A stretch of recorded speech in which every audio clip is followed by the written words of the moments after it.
An entire class of young students with disabilities mysteriously vanished during a field trip to Everglades National Park. But 48 hours later, a park ranger finds something shocking deep in the swamp. If you find this story interesting, please don't forget to hit the subscribe button for more interesting videos as this. A discovery that reveals the terrifying reality of what happened to the children and who was responsible for their disappearance. Sarah Miller stared at the growing collection of coffee cups littering the small conference room table, each one marking another hour without her son. The fluorescent lights of the police station buzzed overhead, casting harsh shadows that accentuated the dark circles under her eyes. 48 hours. Ethan had been missing for 48 hours now, and every minute felt like an eternity. Her husband Mark sat beside her. His shoulders hunched forward as if carrying a physical weight. His normally immaculate appearance had deteriorated. Stubble darkened his jaw, and his rumpled shirt told the story of 2 sleepless nights spent at the station. Mr. and Mrs. Miller, Detective Garcia said as she entered the room, a fresh stack of papers in her hands. I know this has been unimaginably difficult, but I want to update you on where we stand.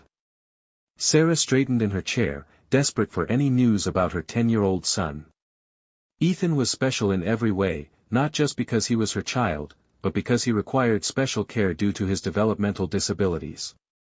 He wore thick glasses that were constantly sliding down his nose. And that morning, the last time she'd seen him, he'd insisted on wearing his favorite orange shirt for the field trip. Despite mobilizing every available officer and search team in 3 counties, we haven't found any concrete leads yet, Detective Garcia continued, her voice professional, but tinged with frustration. We've been conducting aerial searches. Ground teams are combing every inch of the park, and we've set up checkpoints on all major roads within a 100-mile radius. Mark's hand found Sarah's under the table, squeezing tightly. How is this possible? He asked, his voice. An entire bus of children doesn't just disappear without a trace. Detective Garcia nodded toward the whiteboard across the room. 10 children's faces smiled back at them. School photos taken months ago, innocent and unaware of what was to come. Alongside them were photos of Ms. Johnson and Ms. Torres, the 2 female teachers who had accompanied the class on the trip. 12 people had vanished without a trace, and Mr. Wilson, the male teacher, was the only one who made it back. That's what makes this case so unusual, Detective Garcia admitted. Let me walk you through the timeline again, just to make sure we haven't missed anything. Sarah's eyes fixed on Ethan's photo as the detective spoke. His crooked smile, those oversized glasses, the cow lick in his hair that never stayed down no matter how much she tried to tame it. The special needs class from Oak Ridge Private Academy left the main visitor center of Everglades National Park at precisely 9:30 a.m. on Wednesday morning. Detective Garcia recited, they boarded a park-owned tour bus with an experienced park employee driving. Mr. Wilson, the male teacher who also works with the class, remained at the visitor center due to limited seating capacity on the bus. He should have gone instead of one of the other teachers, Sarah interjected, her voice brittle with exhaustion and accusation. He's stronger. He could have protected them. Detective Garcia continued gently. The bus was scheduled to return after a 3-hour educational tour of the accessible sections of the park. When they didn't return by 12:45 p.m., park staff began radio attempts to contact the driver. After receiving no response for 30 minutes, they dispatched rangers to search the designated tour route. Mark rubbed his face with his free hand and found nothing. Nothing on the route, Detective Garcia confirmed. No signs of an accident, no tire marks indicating the bus went off-road. The bus simply wasn't there. Sarah stared at the timeline written on the whiteboard in Detective Garcia's neat handwriting. Each entry marked another moment when her son was slipping further away from her. If this is a kidnapping, why haven't we received ransom demands? Sarah asked the question that had been haunting her since the first hours of the disappearance. Isn't that how these things usually work? Detective Garcia nodded. Typically, yes. In most kidnapping cases, perpetrators make contact within 24 hours to capitalize on the initial panic and emotional distress of the families. The fact that we haven't received any demands is unusual. The unspoken implication hung heavy in the air. If the kidnappers weren't asking for money, what did they want with 10 disabled children? We've questioned Mr. Wilson extensively, Detective Garcia continued. Initially, he was our primary person of interest simply because he was the only adult from the school who wasn't on the bus. However, his alibi is airtight. Security footage from the visitor center shows him remaining on the premises the entire time. Multiple witnesses have confirmed he was visibly distraught when the bus didn't return, pacing anxiously and making repeated calls to both teachers' cell phones.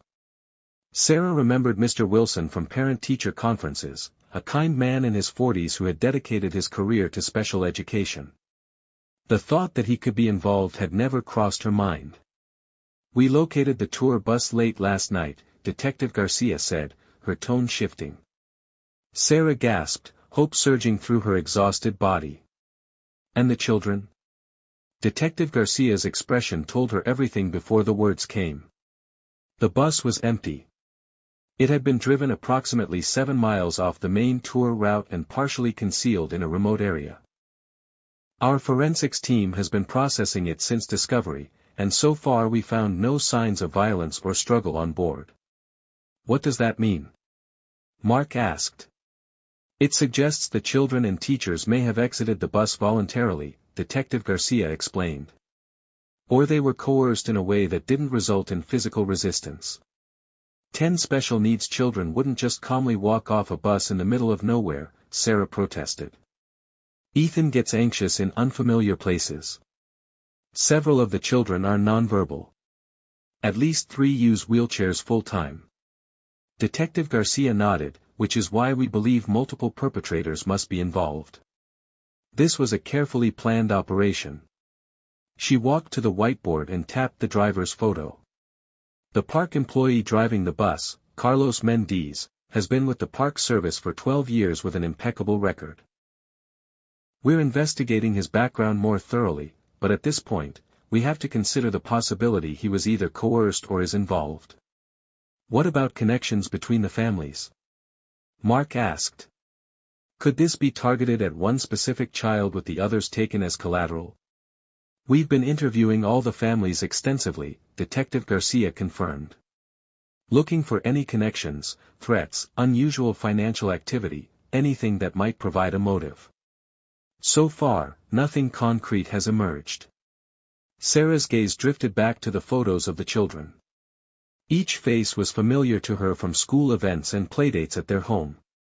Ethan had struggled to make friends all his life, but in this class, he had found true acceptance among peers who understood difference in a way most adults never could. Perhaps the special needs aspect itself is significant. Mark suggested his analytical mind still functioning despite his exhaustion. Oak Ridge Academy's program is exclusive. Tuition runs nearly $40,000 a year. Every family represented here has financial means. Detective Garcia nodded slowly. "That's currently our working theory. The family's collective wealth makes them potential targets for a ransom situation, but without contact from the kidnappers, we're still operating on speculation." Sarah's head throbbed as she tried to maintain her composure. The thought of Ethan somewhere in the vast Everglades, scared and confused without his routine, his medication, or his parents, was unbearable. "What happens next?" she asked, her voice barely a whisper. "In 4 hours, at first light, we'll begin a comprehensive grid search of the surrounding wetlands," Detective Garcia explained. "We've called in additional volunteers from neighboring counties, airboats, drones with thermal imaging, and search dogs trained specifically for finding people in swamp conditions. If they're still in the park, we will find them." The if echoed in Sarah's mind. If they were still in the park. If they were still alive. If get some rest if you can," Detective Garcia advised gently. "There are CS set up in the break room. We'll wake you immediately if there's any news." Sarah knew she wouldn't sleep. Not while Ethan was out there, confused and frightened, wondering why his mother hadn't come to save him yet. The door burst open without warning, causing Sarah to jolt upright from her hunched position. A uniformed officer stood in the doorway, breathing heavily as if he'd run through the station. "Detective Garcia," he said urgently, completely ignoring protocol. "We've got something." Park ranger conducting a preliminary sector search discovered multiple wheelchairs dumped in a remote section of the Everglades. Sarah felt the room tilt slightly. "Wheelchairs?" she repeated, her voice sounding distant to her own ears. The officer's eyes darted to her briefly before returning to Detective Garcia. His hesitation told Sarah everything she needed to know. "And bodies," he said finally, his voice dropping. "2 bodies, ma'am." The floor seemed to drop out from beneath Sarah. Mark's arm immediately went around her shoulders, steadying her. "Are they?" She couldn't finish the question. Detective Garcia was already on her feet, gathering her jacket and radio. "We don't have identifications yet," she said firmly. "Let's not jump to conclusions. I need to get to the scene immediately." "We're coming with you," Mark stated, his tone leaving no room for argument as he helped Sarah to her feet. Detective Garcia shook her head. "This is an active crime scene. I can't allow." "That's our son out there," Sarah interrupted, suddenly finding her voice. "Either you take us with you or we'll follow you anyway." Several tense seconds passed before Detective Garcia nodded. "You can follow in your vehicle, but you'll need to remain at a distance from the actual scene. I mean it. You cannot compromise this investigation." Within minutes, a caravan of police vehicles was speeding through the early morning darkness. Lights flashing but sirens silent. Sarah and Mark followed in their SUV. The silence between them filled with unspoken terror. Sarah's hand found marks on the center console, gripping it with white-knuckled intensity. "It might not be him," Mark said finally, his voice cracking. "We can't assume the worst." Sarah nodded mechanically, but her mind was already racing through worst-case scenarios.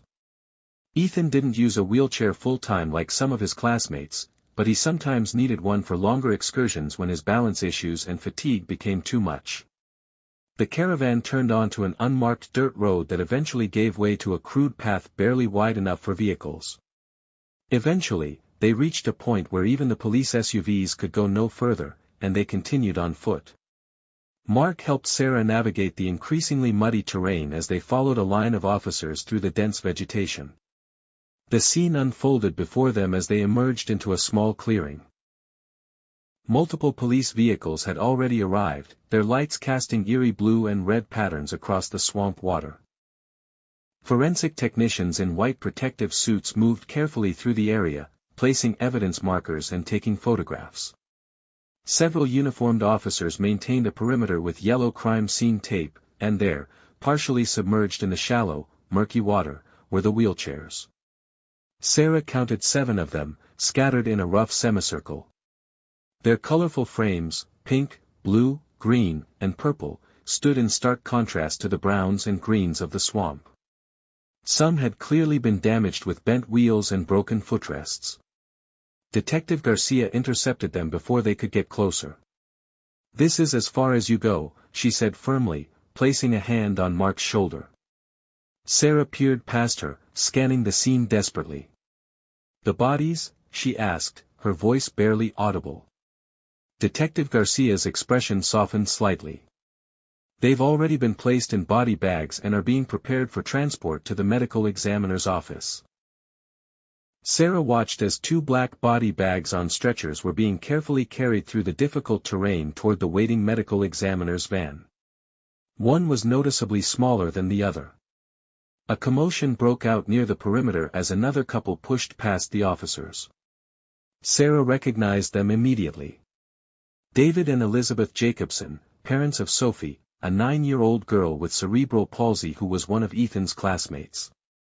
"That's Sophie's backpack," Elizabeth screamed, pointing toward a purple backpack with butterfly patches sitting on a tarp with other collected evidence. "That's my daughter's backpack."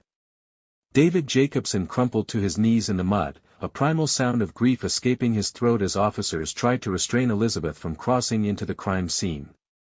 Detective Garcia immediately moved toward them, signaling to her officers to bring the Jacobsons to a more private area away from the active scene. Sarah watched, frozen in place as the detective spoke quietly to the couple, her hand on Elizabeth's shoulder. When she returned to the Millers, her face was grave. "I'm sorry you had to witness that. We've made a preliminary identification of one of the victims as Sophie Jacobson based on personal effects and physical description. The other appears to be Ms. Johnson, one of the teachers." Sarah felt a conflicting wave of emotions. Devastating sadness for Sophie and her family and a shameful relief that it wasn't Ethan. The guilt of that relief hit her immediately, making her nauseous. "How did they?" Mark couldn't finish the question. Detective Garcia glanced around to ensure they weren't being overheard. "The forensic team reports both victims show signs of execution-style gunshot wounds to the head. This wasn't an accident or exposure to the elements. It was deliberate." Sarah swayed slightly and Mark tightened his grip around her waist. "The wheelchairs appear to have been intentionally damaged," Detective Garcia continued. "This suggests the perpetrators no longer needed them after selecting which victims to keep." The implication was clear. The remaining children were likely still alive, at least for now. "Something's not right about this scene," Sarah said suddenly, her eyes fixed on the wheelchairs. "Look at how they're arranged. They're not just dumped randomly. They're positioned almost deliberately in a semicircle." Detective Garcia followed her gaze, tilting her head slightly as she considered the pattern. "You're right. This appears staged, like they wanted these chairs to be found." "But why?" Mark asked. "If they're trying to hide their tracks, why create such an obvious scene?" "It could be a message," Detective Garcia speculated. "Or a distraction." A man in a medical examiner's jacket approached, nodding respectfully to the Millers before addressing Detective Garcia. "Preliminary time of death estimate puts both victims at approximately 10 to 12 hours ago. They were alive for at least a day after the initial kidnapping." Sarah's mind raced with the implications. If Sophie and Ms. Johnson had been alive until roughly 10 hours ago, that meant the other children, including Ethan, might still be alive. "We need to expand the search," she said urgently. "If they killed these two here, the others might be nearby." "We're already coordinating a wider search pattern," Detective Garcia assured her. "Every available resource is being deployed.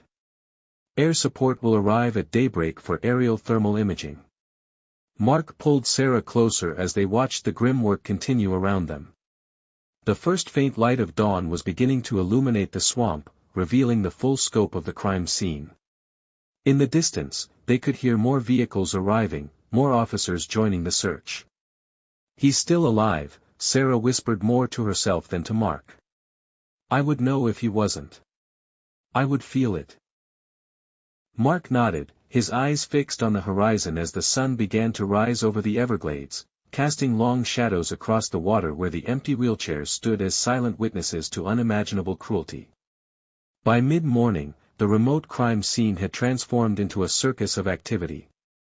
News helicopters circled overhead like vultures, their distant rotors a constant soundtrack to the unfolding tragedy. At the main park entrance, a fleet of media vans with satellite dishes extended skyward crowded the visitor parking lot. Reporters broadcasting live updates as law enforcement vehicles continued to arrive. The story had exploded across national news networks with the sensational headline, "Disabled Children, 2 Found Dead in Florida Everglades." Every major network had dispatched teams to cover what was quickly becoming one of the most shocking crimes in recent memory. The FBI had officially taken jurisdiction of the case, setting up a command center in the park's main visitor building. Special Agent Daniels, a stern woman in her 40s with short cropped hair and a perpetually furrowed brow, had been appointed lead investigator. She stood before a hastily arranged podium at the media staging area, flanked by local law enforcement and park officials. At approximately 5:42 this morning, search teams discovered the remains of two individuals connected to the Oak Ridge Academy disappearance. Agent Daniels stated, her voice clipped and professional. We can confirm that one victim has been identified as Sophie Jacobson, age 9, and the other as Katherine Johnson, age 34, a teacher at the academy. Due to the ongoing nature of this investigation and out of respect for the families, we will not be sharing details about the condition of the remains or cause of death at this time. Reporters shouted questions simultaneously, creating a cacophony of voices. Is this being investigated as a terrorist incident? Were ransom demands made before the killings? Are there suspects in custody?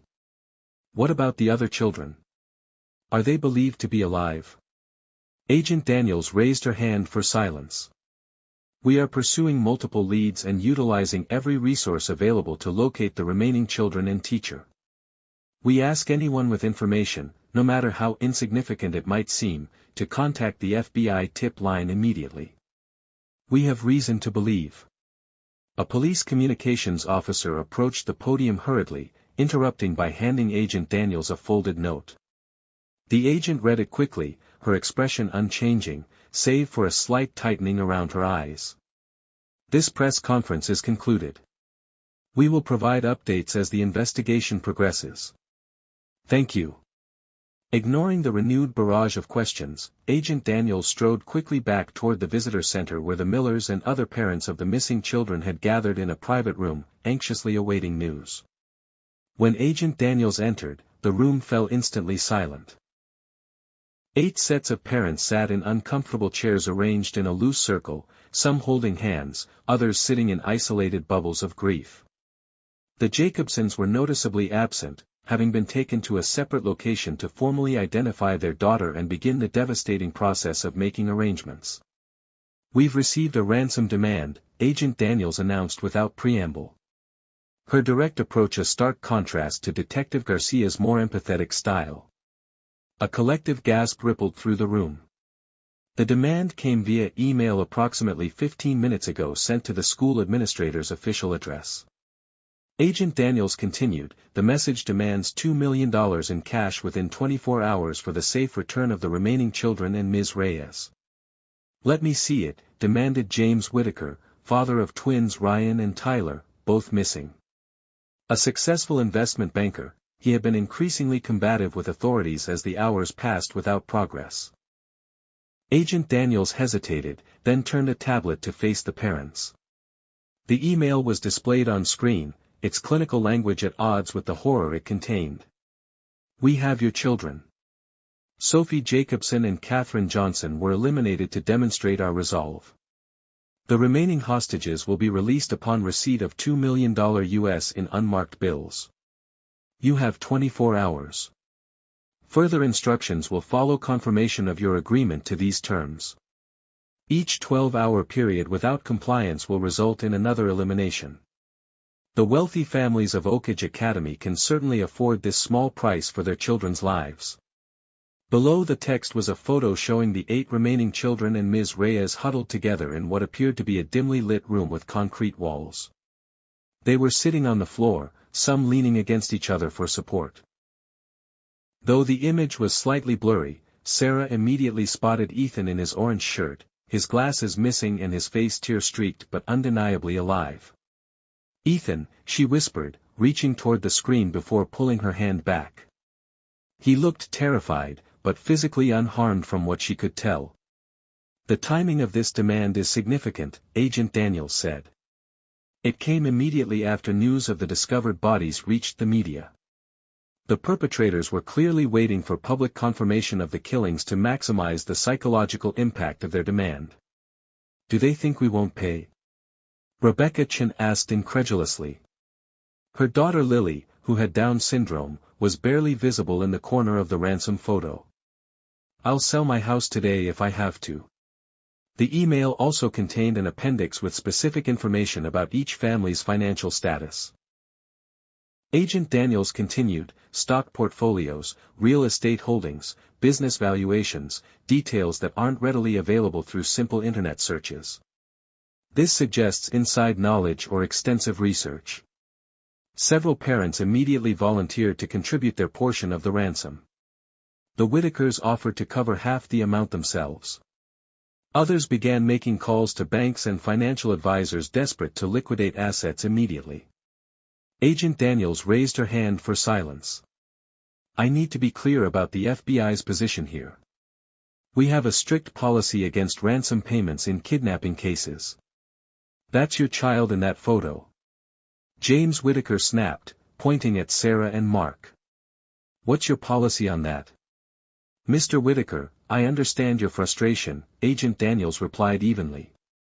But decades of experience have shown that paying ransoms encourages more kidnappings and rarely results in the safe return of victims. Once the money is received, kidnappers have little incentive to keep witnesses alive. So, what are you saying? Sarah asked, her voice breaking. That we just leave them there. Hope you find them before the 12-hour deadline. We are deploying every resource available to locate your children, Agent Daniels assured her. We have technical specialists tracing the email origin, cryptocurrency experts monitoring potential ransom accounts, and tactical teams prepared to execute immediate rescue operations once we have a location. And if you don't find them in time, Mark asked quietly. Agent Daniels' silence was answer enough. We need to buy time, she finally said. We're preparing a public statement that we will not negotiate with kidnappers. This is standard procedure designed to stall while our teams work to locate the children. You're using our children as bait, Rebecca Chin said, her voice hollow. We're trying to save them, Agent Daniels corrected firmly. Every decision we make is with that singular goal in mind. The statement was broadcast on all major networks within the hour. A stern-faced Agent Daniels declaring that the United States does not negotiate with kidnappers and that those responsible will be brought to justice with the full force of federal law. Sarah watched the broadcast on a small television in the visitor center break room, horror growing in the pit of her stomach. They're going to kill another child, she whispered to Mark. They're going to think we're not taking them seriously. Before Mark could respond, Agent Daniels entered the room with Detective Garcia. We have a working theory about the kidnapping, Agent Daniels announced. Based on the detailed financial information in the ransom note and the specific targeting of this class, we believe someone with inside knowledge of the school and families is involved. Mr. Wilson?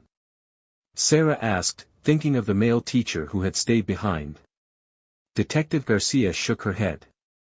Actually, we've placed Mr. Wilson under protective custody rather than surveillance. If our theory is correct, he may be a witness rather than a suspect. The fact that he didn't go on the trip might not have been coincidence. He may have been deliberately excluded from the plan. Then who? Mark asked. We're investigating all staff with access to student records and financial aid applications. Agent Daniels explained the school requires detailed financial disclosures for their scholarship program, even for families who don't apply for aid. Someone with access to those records would know exactly which families had the means to pay substantial ransoms. Sarah felt the walls closing in around her as the reality of their situation became clearer. Someone had looked at her son, at all these children, and seen only dollar signs. Someone had calculated exactly how much fear and grief would drive parents to empty their bank accounts without question. And worst of all, with the FBI's public refusal to pay, that same someone was now deciding which child would die next. Exhaustion and desperation drove Sarah to return home briefly that afternoon. Mark insisted on staying at the command center, unwilling to miss any developments in the search. Their sprawling Mediterranean-style home in Coral Gables, normally a haven of comfort, felt cavernous and empty without Ethan's presence. She made her way to Ethan's bedroom. The dinosaur decals on the door, a poignant reminder of his recent obsession with paleontology. Inside, everything remained exactly as he'd left it. Bed unmade despite her reminders that morning, a half-completed Lego structure on his desk, favorite books stacked haphazardly on the nightstand. Sarah opened his medication drawer, collecting the specialized anti-seizure drugs he needed daily. The unmarked pill organizer wouldn't be helpful to whoever had him. They wouldn't know which medications to give when or how to manage his dosage if he had a breakthrough seizure. The thought of Ethan suffering without proper medical care intensified her already overwhelming anxiety. As she placed the medications in her purse, her cell phone rang. The screen displayed unknown number, something she would normally ignore, but nothing was normal anymore. "Hello," she answered, her heart pounding. "Is this Sarah Miller, mother of Ethan?" The voice was digitally altered, impossible to identify as male or female, its mechanical tone sending chills down her spine. "Yes," she whispered immediately, reaching for the recording device the FBI had given all the parents in case of contact. "Who is this?" "That doesn't matter," the voice replied. "What matters is that your son needs his medication. He's missed 2 doses already." Sarah froze. They knew about Ethan's medication schedule. "Since the FBI has announced they won't pay our collective demand, we're offering individual arrangements." The voice continued. $500,000 for your son's safe return. Just yours, not the others. You bring the money, you get Ethan back. Simple transaction. "I need to talk to him," Sarah insisted, trying to keep her voice steady as she activated the recording. "I need to know he's alive." "Check your text messages in 2 minutes, the voice instructed. "You'll have your proof of life, then meanwhile, understand something clearly. If you involve the police or FBI, Ethan dies immediately. This offer expires in 3 hours. After that, we move on to parents who value their children more." The call disconnected abruptly, leaving Sarah standing in Ethan's room trembling. Her first instinct was to call Mark, then the FBI, but the kidnapper's threat echoed in her mind. What if they were watching the command center? What if they knew which parents were cooperating with authorities? She paced the room, clutching her phone, waiting for the promised text message. When it arrived, she nearly dropped the phone in her haste to open it. The photo showed Ethan holding today's Miami Herald. His face pale and frightened, but unmistakably alive. His glasses were askew, and he looked directly at the camera with red-rimmed eyes. They'd made him change clothes. He now wore a plain gray t-shirt instead of his orange one. A digital timestamp in the corner showed the photo was taken less than 30 minutes ago. Another text quickly followed with coordinates and instructions. $500,000 cash. Come alone, 1 hour. No police asterisk. Sarah's mind raced. The FBI had been clear about their policy against ransom payments. But this wasn't their child. The kidnappers knew exactly what they were doing by contacting parents individually, playing on their desperation, their willingness to do anything to save their own child. Even at the expense of others. She rushed to their home office and opened the safe behind Mark's degrees on the wall. Inside was emergency cash, nowhere near enough, and their important documents. She grabbed the cash, approximately $3,000, then ran to her jewelry box, her engagement ring, a 3-carat diamond that Mark had spent months saving for before they were married. Diamond stud earrings from her 30th birthday, a Tiffany bracelet from her mother, a Rolex watch she'd given Mark for their anniversary that he rarely wore. All of it went into her purse alongside Ethan's medication. She drove to their bank in a daze, her hands shaking on the steering wheel. The branch manager, who knew them as longtime customers, was clearly concerned by her disheveled appearance and frantic manner. "Mrs. Miller, is everything all right?" he asked as she requested an emergency withdrawal of $500,000. "Family emergency," she managed, avoiding eye contact. "I need as much cash as possible right now." The manager's expression grew troubled. "I understand, but surely you know we can't provide that amount on demand. Even with your account balances, the most we could give you immediately is around $70,000. Anything more would require advanced notice for the branch to have that much cash on hand." "Then give me the $70,000, Sarah said, her desperation evident. "As quickly as possible, please." While the manager processed the withdrawal, making several phone calls for authorization, Sarah tried the kidnapper's number. As expected, it went straight to a generic voicemail. They had likely used a burner phone. 20 minutes later, she left the bank with $70,000 in an envelope, nowhere near the demanded amount. Back in her car, she received another text. Warehouse District, Building 17, Port-Ide Industrial Park. Come through the loading dock. 1 hour. Come alone or he dies. Sarah stared at her phone, then at the envelope of cash and bag of valuables. It wasn't enough.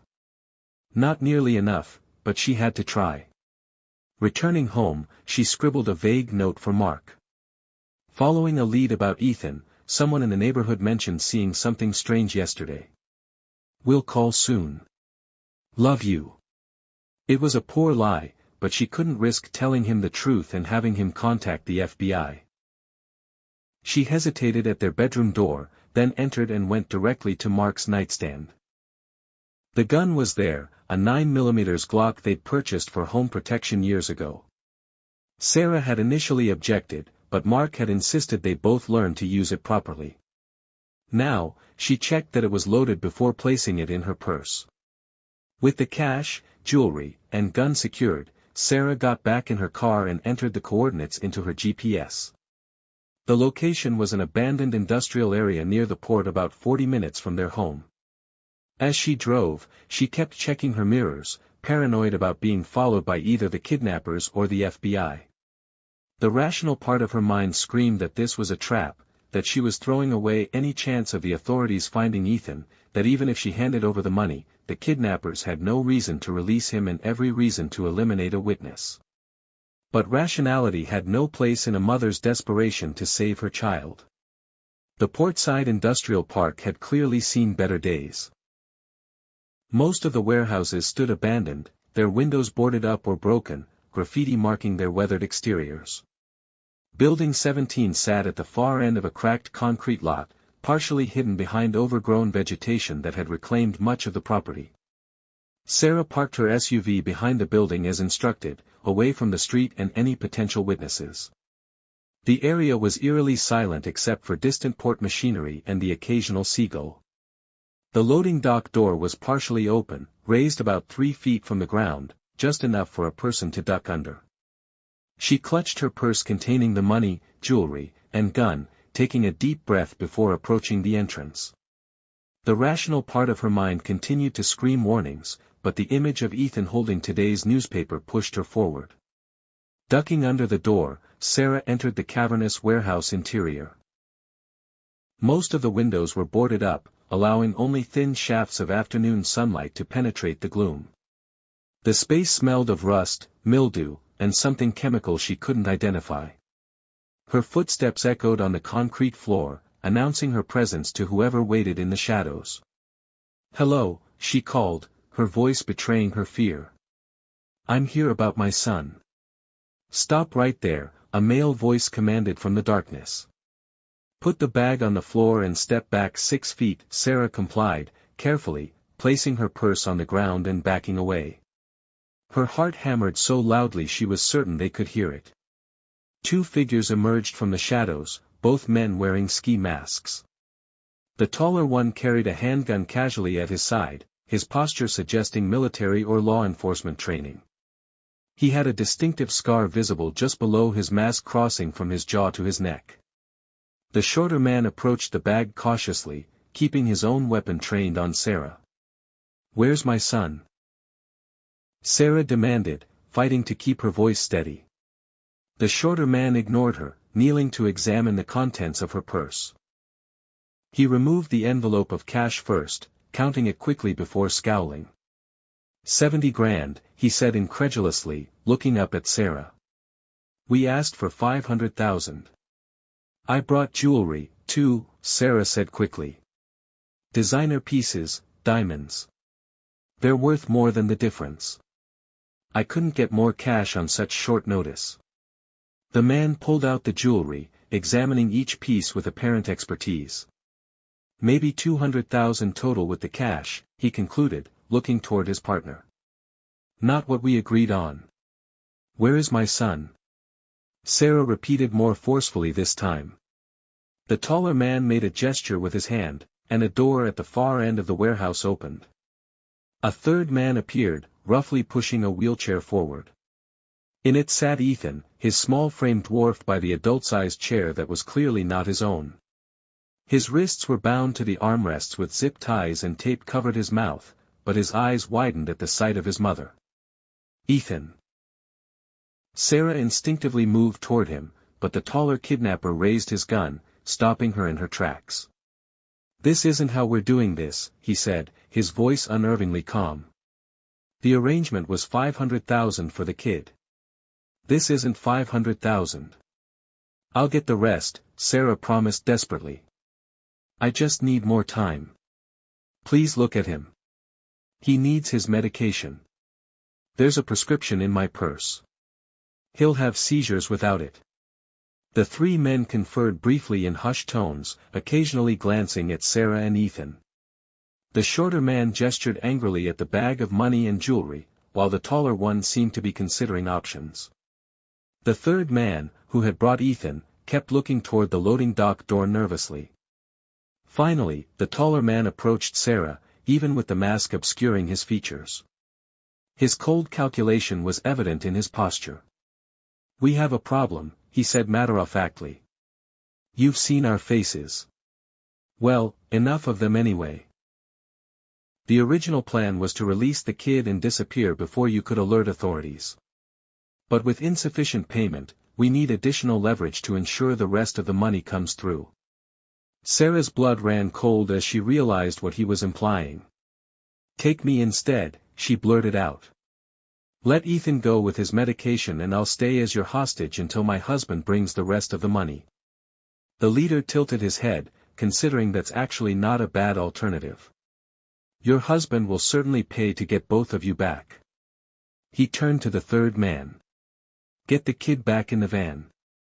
We're moving them to the harbor location with the others." Sarah's heart leapt at this slip of information. The harbor where the other children must be held. "No," she protested as Ethan was wheeled away from her. "Let me give him his medication first." The leader stepped closer, his gun still at his side. "You don't make demands here. You've already failed to follow simple instructions. Now you deal with the consequences." Without warning, he raised his weapon and struck Sarah across the temple with the butt of the gun. Pain exploded through her head as she stumbled backward, a warm trickle of blood running down her face from the gash. The impact had opened. Through blurred vision, she saw Ethan struggling against his restraints, his muffled cries barely audible through the tape. "Either you get in the van voluntarily," the leader said coldly. "Or we drug you and you won't be conscious to protect your son during transport. Your choice." Sarah touched her fingers to the wound on her temple, wincing at the pain. Blinking away the blood dripping into her eye, she looked at Ethan, terrified, but alive, and made the only choice a mother could. "I'll come voluntarily," she said, straightening despite the dizziness. "Just please don't hurt him anymore." The leader nodded to his accomplices, who began gathering the money and jewelry.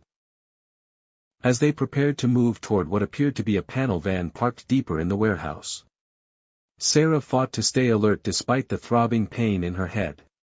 She needed to remember every detail, every word, every face. If they ever got out of this alive, she would make sure these men paid for what they had done. Just as Sarah was being pushed toward the waiting van, a sound broke the tense silence, distant at first, then rapidly growing louder. The distinctive wail of police sirens, multiple units approaching from different directions.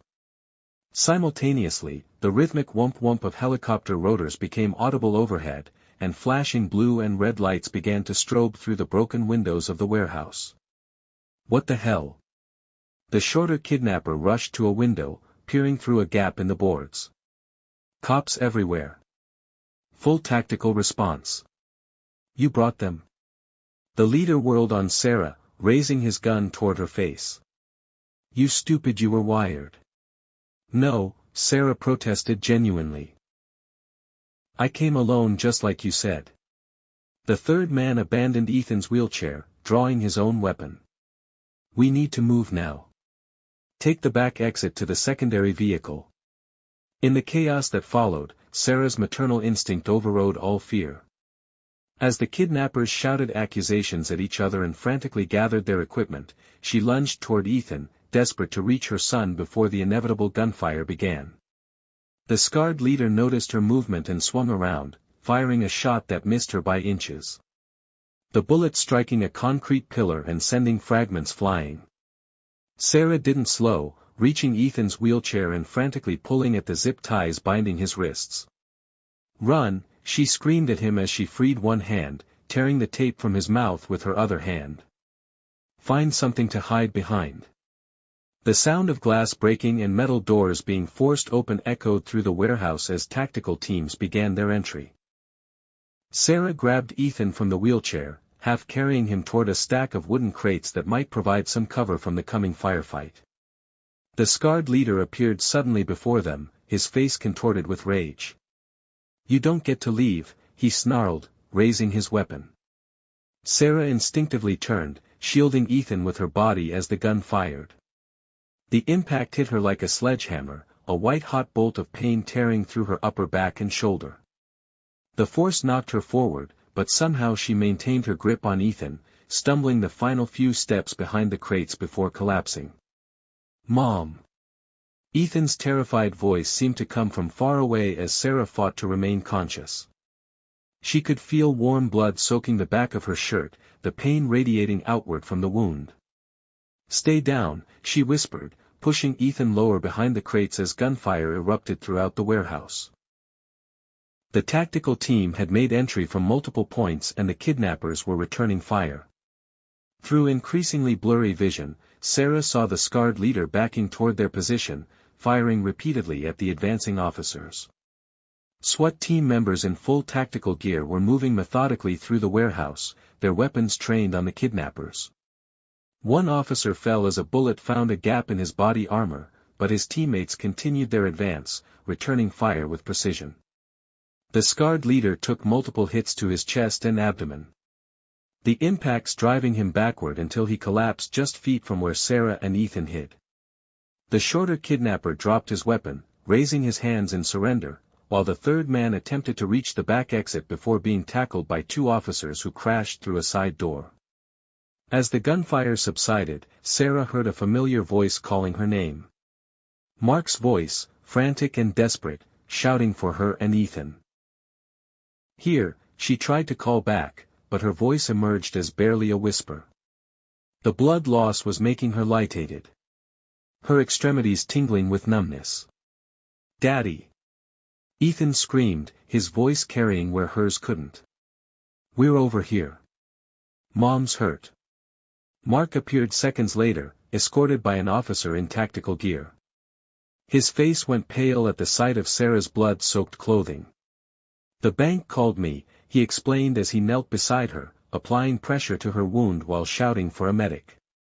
"They were concerned about the large withdrawal. I checked your location on the phone tracking app, then called the FBI. They mobilized within minutes once they knew where you were." Sarah tried to focus on Mark's face, but her vision kept blurring. "The others," she managed to say, "Harbor." "They said, Harbor." "Medic." Mark shouted again, his hands now covered in Sarah's blood. "Stay with me, Sarah. Stay awake." Paramedics rushed over, gently moving Mark aside as they assessed Sarah's injury. They applied trauma dressings to her shoulder and established an 4-line with practiced efficiency.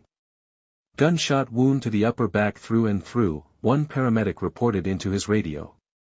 "Significant blood loss, but no apparent damage to vital organs. Patient is conscious but showing signs of hypoalmic shock." As they prepared to transfer her to a backboard, Sarah reached for Ethan with her uninjured arm. "His medication," she insisted, her voice weak, but determined. "In my purse, anti-seizure. He needs it now." The paramedic nodded to a colleague who retrieved the purse from where it had been abandoned during the firefight. Inside, they found the prescription bottles Sarah had collected from home. "I'll make sure he gets it," Mark promised, holding Ethan close while maintaining visual contact with Sarah. "We're right behind you. The police will take us to the hospital right away." The paramedics carefully lifted Sarah onto the stretcher, securing straps across her body while maintaining pressure on her wound. As they wheeled her toward the waiting ambulance, she caught glimpses of the warehouse now swarming with law enforcement. The scarred leader's body lay covered with a sheet while the other two kidnappers were being placed in separate police vehicles, their hands cuffed behind their backs. "Stay with Ethan," she whispered to Mark as the paramedics prepared to load her into the ambulance. "Don't leave him alone." "We'll be right behind you," Mark assured her, his voice breaking. "Just stay with us, Sarah. Stay strong." The ambulance doors closed, cutting off her view of Mark and Ethan standing together, surrounded by police officers. The last thing she saw was Ethan's terrified face watching as she was taken away, his small hand clutching his father's tightly. In the ambulance, Sarah drifted in and out of consciousness. A paramedic monitored her vitals while a police officer asked if she's able to answer a few questions. The paramedic objected, saying she needs rest, but Sarah managed to respond weakly. "Mrs. Miller," the officer said gently. "I know this is difficult, but if you're able to answer any questions, it could help us find the other children. Did you learn anything about where they might be being held?" Despite her pain, Sarah concentrated, remembering fragments of conversation she overheard while in the warehouse. "I heard them talking about moving the product to the harbor and something about a warehouse." The officer immediately radioed this information to the command center. "Subject reports possible location at Harbor District warehouse mentioned. All units redirect search efforts to harbor area." The paramedic assured Sarah the wound appears to have missed vital organs, though she'd lost considerable blood. "The bullet entered your shoulder area and exited without fragmenting, which is relatively fortunate. The trauma team will be ready for you at the hospital." "My son," Sarah whispered, fighting to stay conscious. "Your husband and son are following right behind us," the paramedic replied, adjusting her fore. "He's receiving his medication now." As they approached the hospital, the officer received radio communications and told Sarah they're acting on her information immediately with tactical teams mobilizing toward the harbor district. He promised to update her as soon as they knew more. At the hospital, Sarah was rushed into the emergency department. The last thing she saw before being sedated for surgery was a team of doctors and nurses preparing to operate. Their faces serious but determined as they worked to save her life. Sarah awakened gradually in a hospital recovery room. As her vision cleared, she saw Mark standing with his hand on hers and Ethan, still looking frightened in a new wheelchair at her bedside. Ethan immediately moved closer, carefully hugging her while avoiding her bandages. Mark looked exhausted but relieved, gently taking her hand and telling her the surgery was successful. "How's Ethan?" Sarah asked, her voice barely above a whisper. "The hospital staff have been monitoring him closely," Mark assured her. "A pediatrician examined him and found no serious physical injuries, though he's dehydrated and emotionally traumatized. A child psychologist has already visited briefly and will return for a proper evaluation when Ethan is ready." Sarah asked about the other children, and Mark explained that they don't have all the details yet. One of the criminals at the warehouse has been talking to authorities, apparently seeking a deal for cooperating. Mark was reluctant to leave her side for updates, so his knowledge was limited. A knock at the door revealed Detective Garcia, who entered with visible relief at seeing Sarah awake. The detective explained that based on her information about the harbor, they raided several warehouses at the port of Miami 2 hours ago. They found the remaining 8 children and several additional suspects. All the children were alive, though some were in concerning condition due to lack of proper care and medication. They're receiving treatment at various hospitals based on their specific needs.